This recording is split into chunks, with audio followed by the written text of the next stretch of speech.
خطبات عالیہ نہج البلاغہ۔ بسم اللہ الرحمن الرحیم۔ خطبہ نمبر 84۔ اپنے اس خطبے میں امیر المومنین علیہ السلام ارشاد فرماتے ہیں، وہ دل کی نیتوں اور اندر کے بھیدوں کو جانتا پہچانتا ہے، وہ ہر چیز کو گھیرے ہوئے ہے اور ہر شے پر چھایا ہوا ہے اور ہر چیز پر اس کا زور چلتا ہے۔ تم میں سے جسے کچھ کرنا ہو اسے موت کے حائل ہونے سے پہلے مہلت کے دنوں میں اور مصروفیت سے قبل فرصت کے لمحوں میں اور گلا گھٹنے سے پہلے سانس چلنے کے زمانے میں کر لینا چاہیے۔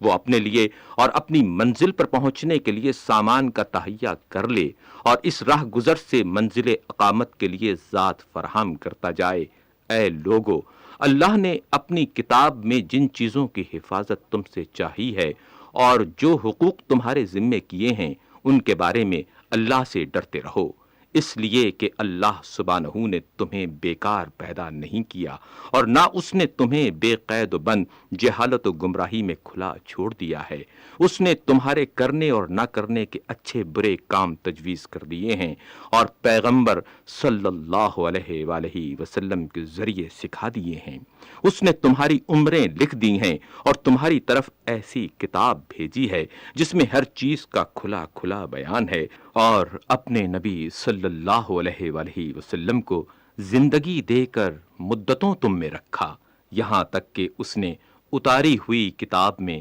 اپنے نبی صلی اللہ علیہ وآلہ وسلم کے لیے اور تمہارے لیے اس دین کو جو اسے پسند ہے کامل کر دیا، اور ان کی زبان سے اپنے پسندیدہ اور ناپسندیدہ افعال کی تفصیل اور اپنے اوامر و نواہی تم تک پہنچائے، اور اس نے اپنے دلائل تمہارے سامنے رکھ دیے اور تم پر اپنی حجت قائم کر دی اور پہلے سے ڈرا دھمکا دیا اور آنے والے سخت عذاب سے خبردار کر دیا۔ تو اب تم اپنی زندگی کے بقیہ دنوں پہلی کوتاہیوں کی تلافی کرو اور اپنے نفسوں کو ان دنوں کی کلفتوں کا متحمل بناؤ، اس لیے کہ یہ دن تو ان دنوں کے مقابلے بہت کم ہیں جو تمہاری غفلتوں میں بیت گئے اور وائز و پن سے بے رخی میں کٹ گئے۔ اپنے نفسوں کے لیے جائز چیزوں میں بھی ڈھیل نہ دو، ورنہ یہ ڈھیل تمہیں ظلموں کی راہ پر ڈال دے گی، اور مکروہات میں بھی سہل انگاری سے کام نہ لو، ورنہ یہ نرم روی اور بے پرواہی تمہیں معصیت کی طرف دھکیل کر لے جائے گی۔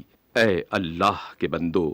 لوگوں میں وہی سب سے زیادہ اپنے نفس کا خیر خواہ ہے جو اپنے اللہ کا سب سے زیادہ مطیع و فرما بردار ہے، اور وہی سب سے زیادہ اپنے نفس کو فریب دینے والا ہے جو اپنے اللہ کا سب سے زیادہ گنہگار ہے۔ اصلی فریب خوردہ وہ ہے جس نے اپنے نفس کو فریب دے کر نقصان پہنچایا۔ قابل رشک و غبطہ وہ ہے جس کا دین محفوظ رہا، اور نیک بخت وہ ہے جس نے دوسروں سے پند و نصیحت کو حاصل کر لیا، اور بدبخت وہ ہے جو ہوا و ہوس کے چکر میں پڑ گیا۔ اور یاد رکھو کہ تھوڑا سا ریا بھی شرک ہے، اور ہوس پرستوں کی مسابہت ایمان فروشی کی منزل اور شیطان کی آمد مقام ہے۔ جھوٹ سے بچو، اس لیے کہ وہ ایمان سے الگ چیز ہے۔ راست گفتار نجات تو بزرگی کی بلندیوں پر ہے، اور دروغ گو پستی و ذلت کے کنارے پر ہے۔ باہم حسد نہ کرو، اس لیے کہ حسد ایمان کو اس طرح کھا جاتا ہے جس طرح